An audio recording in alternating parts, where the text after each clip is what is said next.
வணக்கம். நான் கனி மார்த்தாண்டன். போன வகுப்பில் நீங்கள் இந்த லக்கணம் எப்படி கணிக்கணும் அப்படிங்கிறதுக்கு 3 வகை இருக்குது. அந்த 3 வகையில் இந்த காரகத்துவத்தை மட்டும் நான் உங்களுக்கு போன வகுப்பில் சொல்லி கொடுத்தேன். இப்போது அந்த லக்கணத்தினுடைய பலன்களை காண்பதற்கான தொடர்ச்சியான லக்னாதிபதி எந்த ஸ்தானத்தில் இருந்தால் என்ன பலன் அப்படிங்கிறத இன்னைக்கு பார்க்கலாம். லக்கணம் என்று எழுதப்பட்டிருக்கின்ற ராசி கட்டத்தினுடைய அதிபதியே லக்னாதிபதி. உங்களுடைய ஜாதகத்தில் லக்னாதிபதி யாருன்னு பாருங்கள். அப்படி தெரியலனா கூட போன வகுப்பில் நான் எப்படி லக்னாதிபதி யார் அப்படிங்கிறதுக்கு சொல்லி கொடுத்துருக்கேன். அதை பார்த்து தெரிஞ்சுக்கோங்க. இந்த 12 ராசி கட்டங்களில் லக்கணம் எந்த இடத்தில் விழுகிறதோ அதனுடைய அதிபதி ஆட்சி பெற்ற அதிபதியே லக்னாதிபதி. இந்த ராசி கட்டத்தில் இந்த 12 வீடுகளில் லக்கணம் எந்த கட்டத்தில் இருக்கிறதோ அதுதான் லக்னாதிபதி. இப்போது உதாரணத்திற்கு விருச்சிக லக்கணம் அப்படின்னு வச்சுக்கலாம். இந்த இடத்துல லக்கணம் ஒருத்தருக்கு இருக்கு அப்படின்னு சொன்னால் இதனுடைய அதிபதியான செவ்வாய் எந்த வீட்டில் இருக்கின்றார் அப்படின்னு பார்க்கணும். இந்த வீடுங்கிறத ஸ்தானம் பாவம் அப்படின்னு அழைப்பாங்க. இப்போது இந்த லக்னாதிபதியான செவ்வாய் விருச்சிக லக்கணத்திற்கு செவ்வாய் லக்னாதிபதி. இவர் ஒருவேளை 2ஆம் இடமான தனுசு ராசியில் போயிட்டு இந்த இடத்துல செவ்வாய் இருக்காரு அப்படின்னு சொன்னால் என்ன பலன்? இதுதான் இந்த ஸ்தான பலன் அப்படின்னு சொல்கிறது. செவ்வாய் ஒவ்வொரு இடமா நகர்ந்து போய் எந்த இடத்துல இருக்காரு அப்படின்னு சொல்லி பார்க்கணும். பிறப்பு ஜாதகத்தில் ராசி கட்டத்தில் லக்னாதிபதி எந்த இடத்துல இருக்காரு, இது எல்லா லக்கணங்களுக்கும் பொருந்துகின்ற விதி. எந்த லக்கணமாக இருந்தாலும் அதனுடைய லக்னாதிபதி எந்த ஸ்தானத்தில் போய் இருக்கின்றாரோ அந்த ஸ்தானத்தில் என்ன பலன் கிடைக்கும் அப்படிங்கிறது தான் இந்த பதிவு. இப்போ முதல் ஸ்தானமான லக்னாதிபதி முதல் ஸ்தானமான தேகஸ்தானம், அதாவது லக்கணத்திலே போய் அமர்ந்தால் என்ன பலன்? அதற்கு அடுத்த ஸ்தானம் வாக்குஸ்தானம், 3வது ஸ்தானம் சகோதர ஸ்தானம், 4வது சுகஸ்தானம், 5வது பூர்வ புண்ணியஸ்தானம், 6வது சத்ருஸ்தானம், 7ஆம் இடம் என்பது களத்திரஸ்தானம், 8ஆம் இடம் ஆயுள் ஸ்தானம், 9ஆம் இடம் பாக்கியஸ்தானம், 10வது இடம் தொழில் ஸ்தானம், 11ஆம் இடம் லாபஸ்தானம், 12ஆம் இடம் விரயஸ்தானம். இப்படி லக்னாதிபதி எந்த ஸ்தானங்கள் போல் அமர்ந்திருக்கின்றார் அப்படின்னு பார்க்கலாம். எந்த லக்கணமாக இருந்தாலும் லக்னாதிபதி லக்கணத்திலே போய் அமர்ந்திருக்கின்றார் என்றால் அந்த ஜாதகர் ஒரு ராஜாவை மாதிரி அவரை எடுத்துக்கலாம். ஏன்னா அந்த ஜாதகருக்கு அந்த வீட்டில் அதிகப்படியான முக்கியத்துவம் அந்த வீட்டில் இருக்கும். ஒரு ராஜாவை போல் அவர் இருப்பார். என்ன கேட்டாலும் வீட்டில் கிடைக்கும். லக்னாதிபதி லக்னத்தில் இருந்தால் ஆட்சி பெற்ற லக்னாதிபதியாக இருப்பார். வீட்டில் அவரோட ஆட்சி தான் நடக்கும். ஜாதகர் என்ன விரும்புகிறாரோ அதை வீட்டில் அவர் நடத்துவார். சுகமாகவும் நன்றாகவும் வாழக்கூடிய ஒரு ஜாதகராக இருப்பார். சொந்த காலில் நின்று சுய முயற்சியால் முன்னேற்றம் அடையக்கூடிய ஒரு ஜாதகர். யாருடைய தயவு தாட்சண்யமும் அந்த ஜாதகருக்கு தேவைப்படாது. அவருடைய சொந்த முயற்சியாலே பல்வேறு விஷயங்களையும் சாதிக்கக்கூடிய ஒரு ஜாதகராக லக்னாதிபதி லக்னத்தில் இருந்தால் நடக்கும். அது பலமான ஒரு லக்னாதிபதியா அப்படின்னு தெரிஞ்சுக்கணும் அப்படின்னு சொன்னால் நவாம்சத்திலும் அதே கட்டத்தில் லக்னாதிபதி இருக்காரு அப்படின்னு சொன்னால் நிச்சயமாக 100% அவரால் சாதிக்க முடியும். அப்படியும் சில பேருக்கு சாதனைகள் நடக்கலை. ஏன் நடக்கலை அப்படின்னா கோச்சார கிரகங்கள் மற்றும் தசாக்களால் நடக்காமல் இருக்கலாம். சிலருக்கு வாழ்க்கையின் முற்பாதி ரொம்ப சிறப்பாக இருக்கும். சிலருக்கு பிற்பகுதி தான் ரொம்ப நல்லாயிருக்கும். இதுவும் தங்களுடைய அந்த தசாவை பொறுத்து தான் அமையும் அப்படிங்கிறதுனால. ஆனால் லக்னாதிபதி ஆட்சி பெற்று நவாம்சத்திலும் அதே நிலையில் இருந்தால் அதற்கு பேர் வர்க்கோத்தமம். இந்த நிலையில் இருந்தால் நிச்சயமாக வாழ்க்கையில் எப்படியாவது ஒரு சாதித்து பேர் வாங்கும் அளவிற்கு அவருடைய முன்னேற்றம் உயர்வு நிலை இருக்கும். லக்கணத்திற்கு 2ஆம் இடம் வாக்குஸ்தானம். இதற்கு நேத்திரஸ்தானம் மற்றும் குடும்பஸ்தானம் பேர். 2ஆம் இடம்தான் ஒரு ஜாதகருடைய செல்வ நிலையை காட்டக்கூடிய தனஸ்தானம். பணத்தினுடைய செல்வ செழிப்பை காட்டக்கூடிய இடம், வற்றாத செல்வ நிலை. அந்த இடத்தில் லக்னாதிபதி ஒருவருக்கு இருந்தால் அந்த ஜாதகர் பிறந்ததுலேருந்து நல்ல செல்வாக்கா செல்வ செழிப்போடு இருக்காருன்னு அர்த்தம். இந்த ஜாதகர் பிறந்ததுக்கப்புறம் அவருடைய குடும்பத்தில் பணம் வந்துக்கிட்டே இருக்கும். வற்றாத செல்வம் இந்த ஜாதகர் பிறந்த பிறகு அந்த குடும்பத்தில் நிச்சயமாக இருக்கும். சில பேர் சொல்லுவாங்க இல்லையா, 2வது குழந்தை பிறந்த பிறகு எங்கள் வீட்டில் பணத்துக்கு பிரச்சனையே இல்லை, கஷ்டமே இல்லை அப்படின்னு சொல்லுவாங்க. இந்த ஜாதகர் பிறந்த பிறகு அவருடைய குடும்பத்தில் தாய் தந்தைக்கு வருமானம் வந்துக்கிட்டே இருக்கும். எப்போவுமே பணம் காசுக்கு பிரச்சனை இல்லாத ஜாதகராக இவர் இருப்பார். லக்னாதிபதி குடும்பஸ்தானத்தில் இருக்கிறதுனால இந்த குடும்பத்தில் இருக்கவங்க எல்லாருக்குமே இவர் ரொம்ப முக்கிய நபராகவும் எல்லாருடைய அன்பும் இந்த ஜாதகருக்கு கிடைக்கும். சிலர் என்ன வேலை செஞ்சாலும் சரி, குடும்பத்திற்காக எவ்வளோ பாடுபட்டாலும் அந்த குடும்பத்தில் ஒரு அங்கீகாரம் என்பது சிலருக்கு கிடைக்காது. இந்த ஜாதகர் அந்த மாதிரி ரொம்ப கஷ்டப்பட்டு எந்த வேலையும் செய்ய வேண்டாம். ஆனாலும் இந்த குடும்பத்தினுடைய பாசமானது இந்த ஜாதகருக்கு மேலே ரொம்ப அதிகமாகவே இருக்கும்.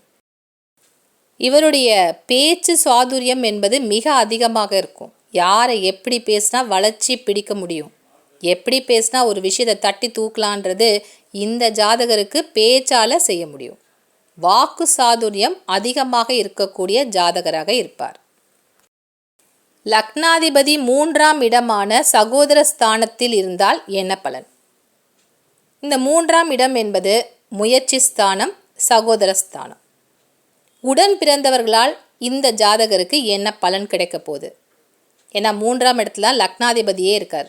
லக்னாதிபதி யார்? ஜாதகர் தான். இந்த ஜாதகர் 3வது இடத்துல போய் இருந்தால் என்ன பலன்? செல்வாக்கு இந்த ஜாதகருக்கு இருக்காது, வெளியிலும் இருக்காது, வீட்லேயும் இருக்காது.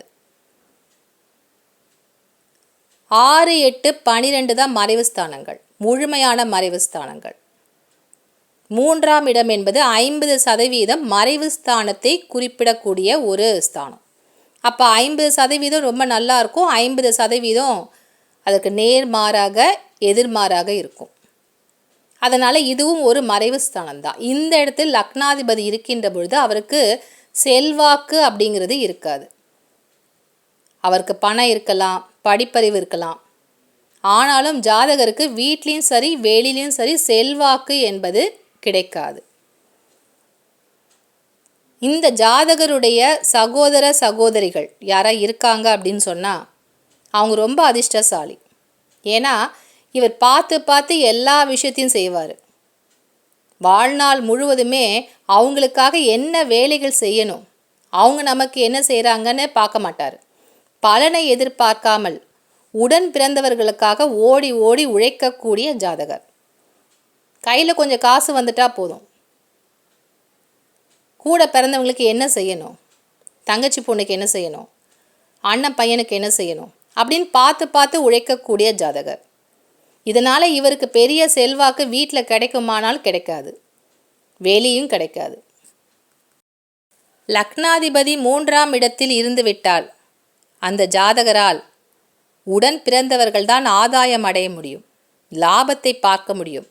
அவர்களால் இந்த ஜாதகருக்கு ஒரு பிரயோஜனமும் இருக்காது.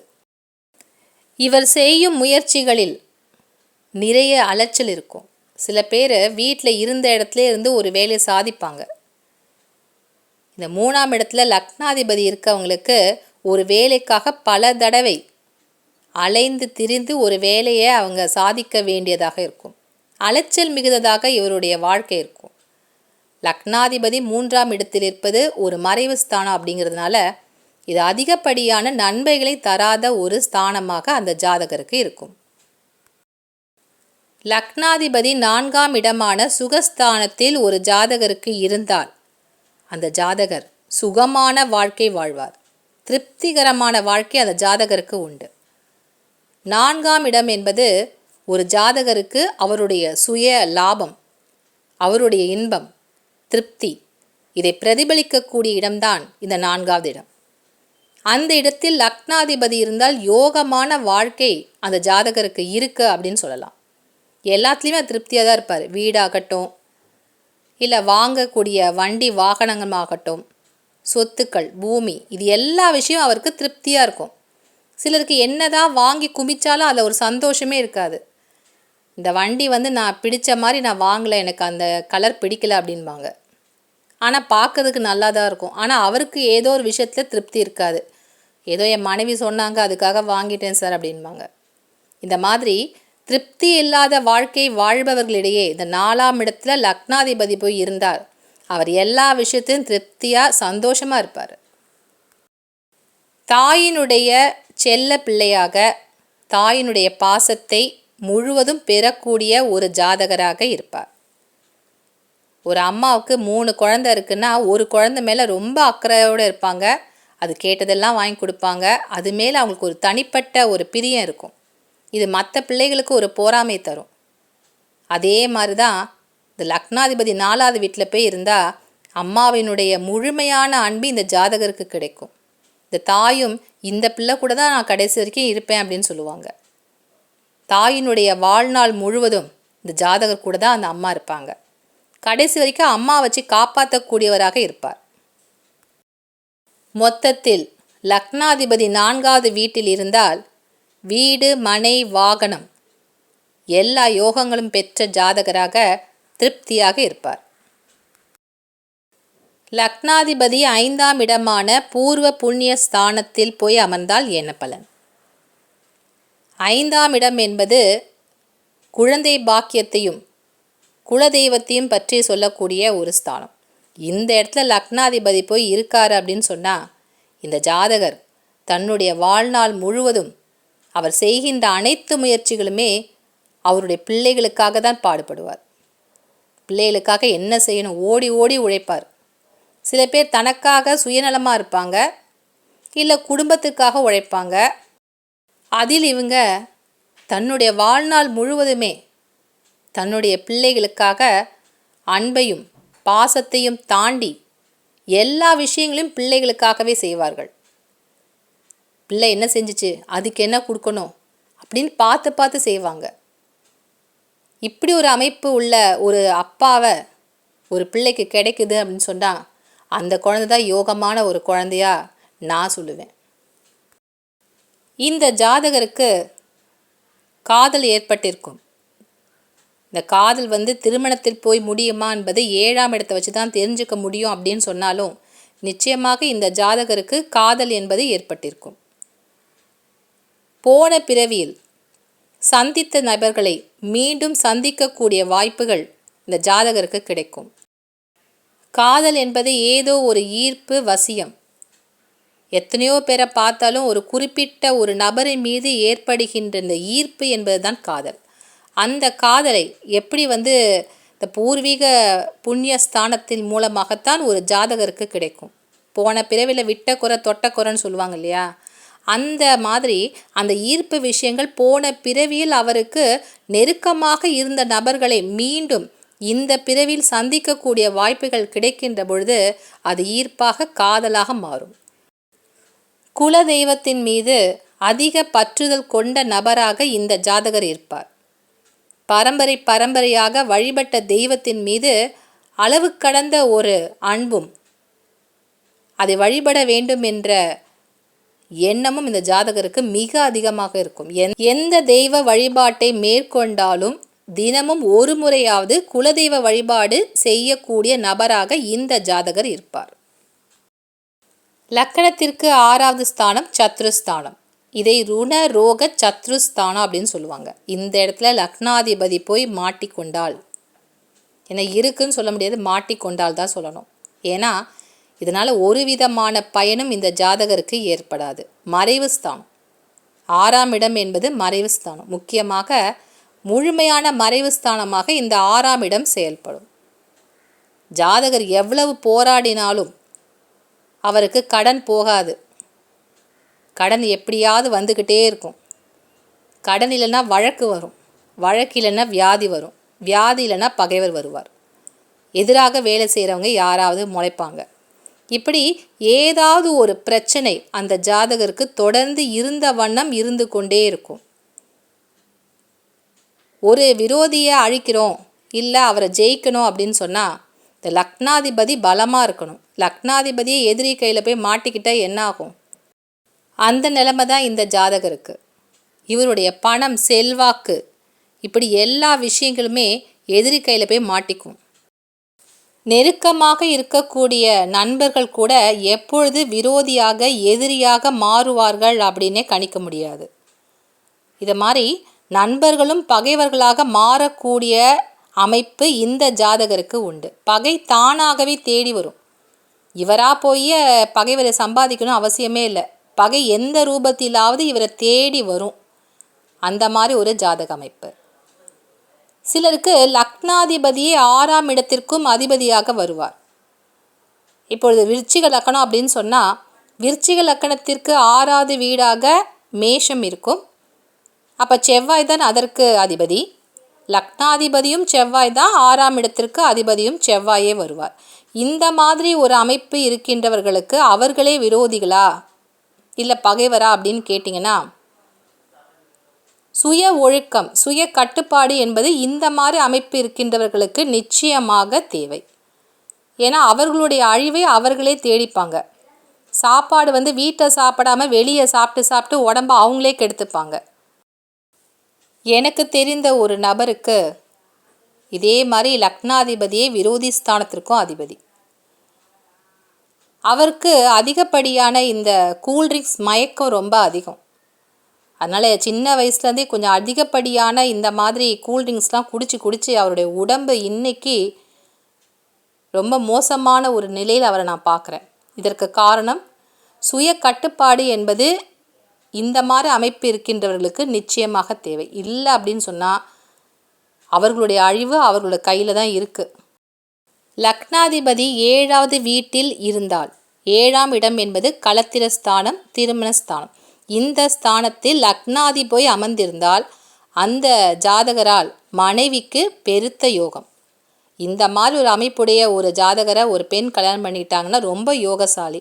ஏன்னா பார்த்து மனைவியை தாங்குவாங்க, அவங்கள கஷ்டமே படுத்த மாட்டாங்க. மனைவிக்கு தான் யோகம். ஜாதகருக்கு எவ்வளோ கஷ்டம் வந்தாலும் மனைவி கண்ணிலேருந்து ஒரு தண்ணீர் வர்றதுக்கு அவங்க விரும்ப மாட்டாங்க.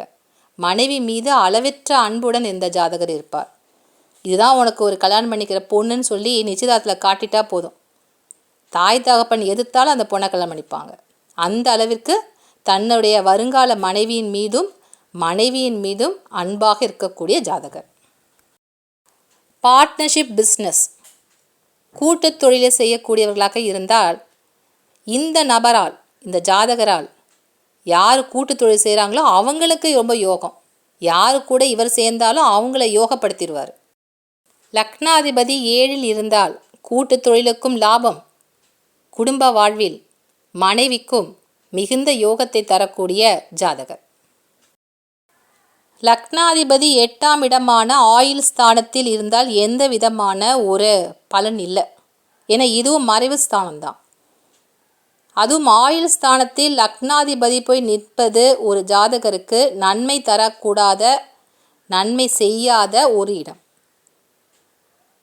இந்த ஜாதகருக்கு இதனால் என்ன ஒரு நன்மை கிடைக்கும் அப்படின்னு பார்த்தீங்கன்னா, ஆராய்ச்சிகள், ஏதாவது ஆராய்ச்சி சம்பந்தப்பட்ட துறையில் இந்த ஜாதகர் இருந்தார் அப்படின்னு சொன்னால் அவரால் ஜொலிக்க முடியும். ஆராய்ச்சிகள் செய்வார். அபூர்வமான கலைகள் அப்படின்னு சொல்லுவாங்க இல்லையா, இந்த மந்திரம் தந்திரங்கள் இந்த மாதிரி விஷயங்களை கூட ஆராய்ச்சி செய்யக்கூடிய ஆற்றல் இவருக்கு இருக்கும். அதில் அதிகப்படியான ஈடுபாடும் இவருக்கு இருக்கும். லக்னாதிபதியை 8ஆம் இடத்திற்கும் அதிபதியாக வந்தால் அப்போது ஆட்சி பெற்ற ஒரு 8ஆம் இடத்துக்கு அதிபதியாக அமருவார்.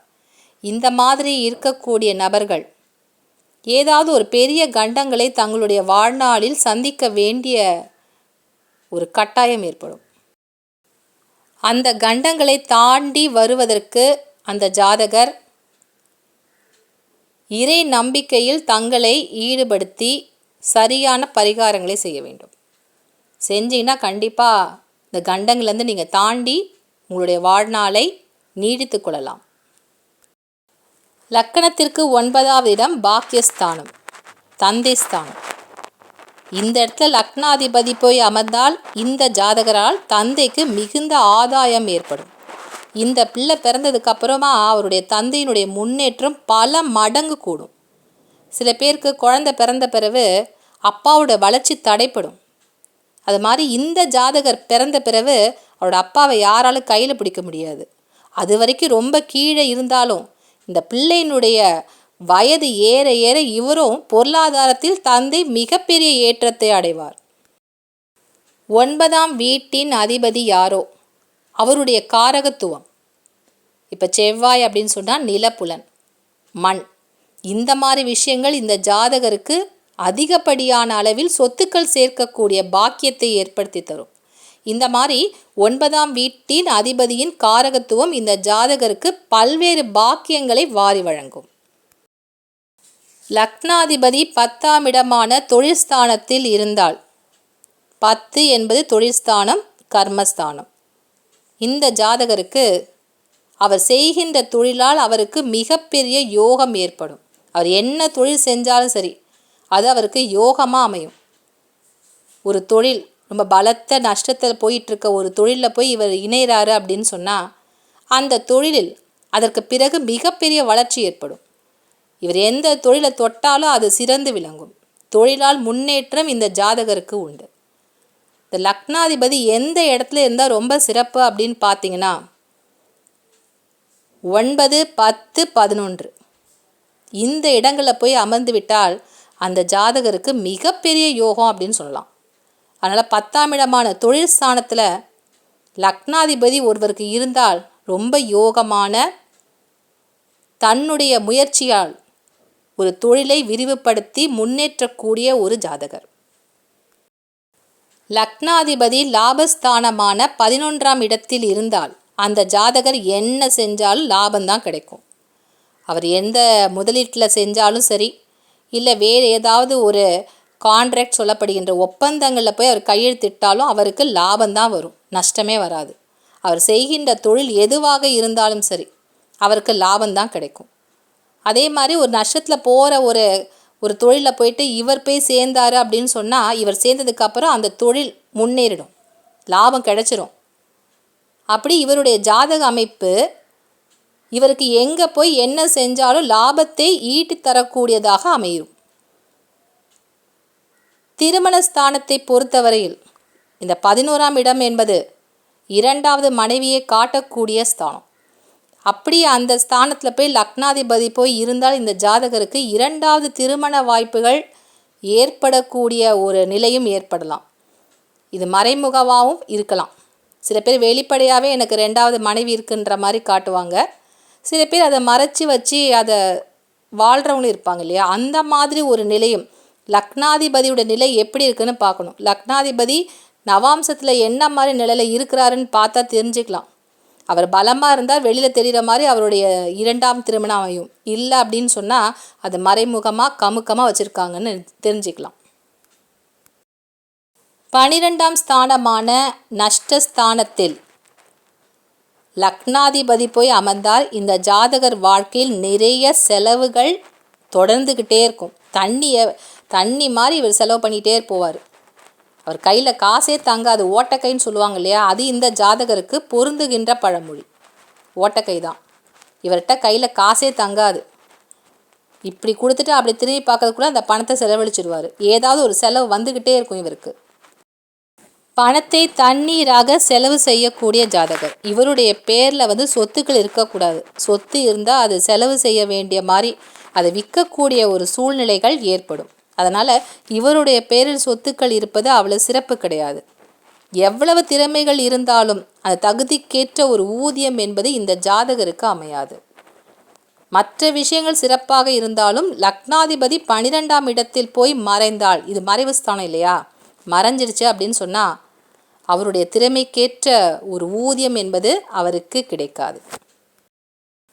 இந்த ஜோதிட வகுப்பில் இந்த லக்கணத்தினுடைய பலன்களை காண்பதற்கான 2வது வழிமுறைகளான லக்னாதிபதி நின்ற நிலையை பற்றி நீங்கள் தெரிஞ்சிட்ருப்பீங்க.